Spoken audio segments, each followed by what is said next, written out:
A small thing that I have to mention about Jesus picking people.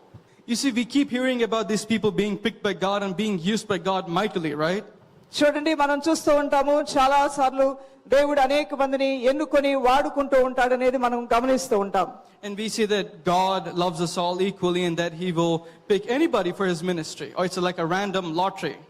చూడండి, అనేక మందిని దేవుడు ఆ విధంగా వాడుకుంటున్నాడు, ఈ విధంగా వాడుకుంటున్నాడు, నన్ను వాడుకోడేమో అనేటువంటి ఒక తత్వం కూడా ఉంటూ ఉంటుంది. There's a small thing that God does not like about people.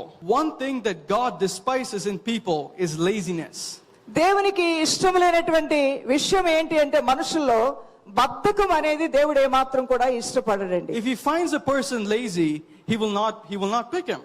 చూడండి, ఒక వ్యక్తిని దేవుడు వాడుకోవాలని అనుకున్నప్పటికీ కూడా అతను బద్ధకస్తుడైతే దేవుడు అతన్ని వాడుకోలేడు. All of God's disciples were working.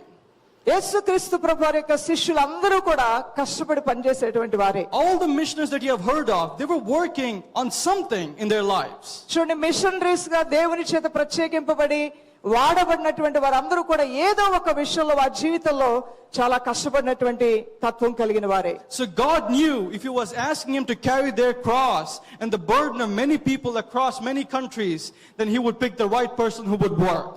అలానే ప్రియులారా, ప్రభువుకు తెలుసు పరిచర్య అనేది అది ఎంతో ప్రభు యొక్క సిలువ భారాన్ని మోసుకుంటూ లోకల్లో వెళ్ళవలసింది కాబట్టి ఆ భారం మోసేటువంటి వారు, ఆ భారాన్ని తీసుకునేటువంటి వారు ఎవరా అని చూసి వారికే దేవుడు తన పరిచర్యను అప్పగిస్తాడు.